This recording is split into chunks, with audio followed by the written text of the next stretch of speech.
नमस्कार। आज हम भगवत गीता के एक बहुत ही खास श्लोक पर बात करने वाले हैं। अध्याय 1, श्लोक 24। ये कुरुक्षेत्र के मैदान का सीन है। युद्ध बस शुरू ही होने वाला है और ठीक उसी वक्त एक अहम घटना घटती है। हमारे पास है इसका मूल संस्कृत श्लोक और उसका अनुवाद भी। श्लोक कुछ यूं है, एवमुक्तो ऋषिकेशो गुडाकेशेन भारत सेनयोर भुयोर मध्ये स्थापयित्वा रथोत्तमम। और यह हमें बता कौन रहा है? संजय। धृतराष्ट्र को। तो आज हम इसी की तह तक जाएंगे, समझने की कोशिश करेंगे कि श्री कृष्ण ने अर्जुन का रथ दोनों सेनाओं के ठीक बीच में क्यों खड़ा किया, इसका क्या मतलब है। चलिए देखते हैं इसे जरा गहराई से। हाँ, और ये हुआ अर्जुन के कहने पर, जैसा श्लोक में है ना, गुडाकेशेन एवं उक्तः, मतलब गुडाकेश यानी अर्जुन, उन्होंने ऐसा करने को कहा था। वो पहले ही अपनी इच्छा बता चुके थे कि भाई मैं देखना चाहता हूँ युद्ध भूमि में मेरे सामने कौन कौन है, मेरे अपने लोग। अच्छा, हाँ, और यहाँ कुछ दिलचस्प नाम भी आए हैं।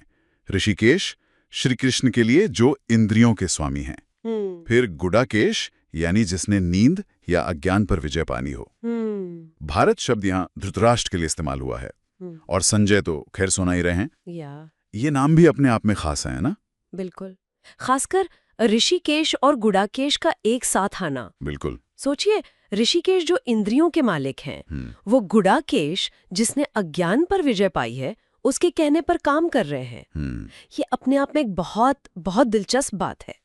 परमात्मा अपने भक्त की सुन रहे हैं और फिर वो करते क्या है, उनका रथोत्तमम मतलब सबसे उत्तम रथ, उसको सेनयोः उभयोः मध्ये, दोनों सेनाओं के ठीक बीच में खड़ा कर देते हैं। हाँ, ये तो है कि भगवान भक्त की बात मान रहे हैं। पर सवाल ये उठता है कि ये जो जगह चुनी ठीक बीचों बीच, इसका क्या महत्व है? मतलब क्यों एकदम सेंटर में? सिर्फ ये दिखाने के लिए कि देखो कौन कौन लड़ने आया है, या कुछ और गहरा मतलब था इसका? देखिए, सिर्फ दिखाना तो एक पहलू है जरूर।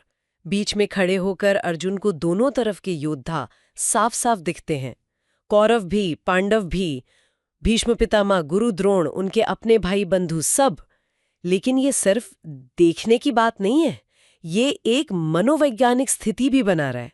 अर्जुन, जिन्हें गुडाकेश कहा गया, यानी मोह निद्रा से परे, उन्हें ठीक युद्ध के मुहाने पर ऐसी जगह खड़ा करना, ये उनके अंदर एक द्वंद्व, एक मोह पैदा करने की शुरुआत है। अच्छा, तो मतलब ये कह सकते हैं कि ऋषिकेश जो इंद्रियों के स्वामी हैं, वो जानबूझकर अर्जुन की इंद्रियों को, खासकर आंखों को, इस्तेमाल कर रहे हैं ताकि वो गुडाकेश वाली स्थिति से थोड़ा हटकर दुनियावी मोह को महसूस करें। उन्हें एकदम बीच में लाके खड़ा कर दिया, जहां उन्हें अपने ही लोगों से लड़ना है। हाँ, ये व्याख्या काफी सटीक लगती है। श्री कृष्ण अर्जुन को सिर्फ योद्धा नहीं दिखा रहे, वो उन्हें रिश्तों का वो जाल दिखा रहे हैं जिसके खिलाफ उन्हें लड़ना है। और ये भी सोचिए, उनका रथोत्तमम, वो बेहतरीन रथ, युद्ध क्षेत्र के बीचों बीच खड़ा है, एक तरह से सबसे ज्यादा खतरे वाली जगह पर।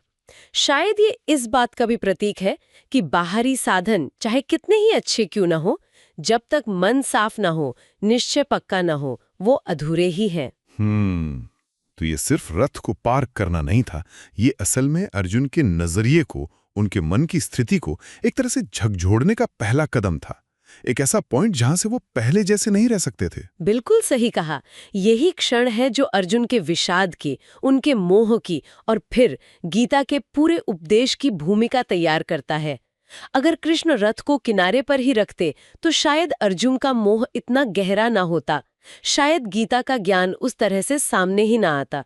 उस बीच वाली स्थिति ने अर्जुन को सिर्फ दर्शक नहीं बनाया, बल्कि उसे उस पूरी स्थिति की भयावहता और नैतिक उलझन के बिल्कुल केंद्र में ला खड़ा किया। तो कुल मिला के बात ये निकलती है कि संजय के इस छोटे से वर्णन में सिर्फ एक घटना नहीं है, इसमें एक गहरा मनोवैज्ञानिक और आध्यात्मिक मोड़ छिपा हुआ है। श्री कृष्ण का अर्जुन के कहने पर रथ को खड़ा करना, पर उसे ऐसी जगह खड़ा करना जो अर्जुन के अंदर तक को हिला दे। हाँ, ये श्लोक दिखाता है कि कैसे एक बाहरी भौतिक से दिखने वाली क्रिया एक गहरे आंतरिक संघर्ष को जन्म दे सकती है। और ये हमें सोचने पर भी मजबूर करता है कि किसी भी बड़े फैसले या संघर्ष में उतरने से पहले क्या हमें रुककर, थोड़ा तटस्थ होकर स्थिति के हर पहलू को अपने पक्ष को, विरोधी पक्ष को और शायद उस बीच की खाली जगह को भी देखने की कोशिश करनी चाहिए। क्या ऐसा अवलोकन, ऐसा ठहराव हमारे फैसलों को पूरी तरह बदल नहीं सकता?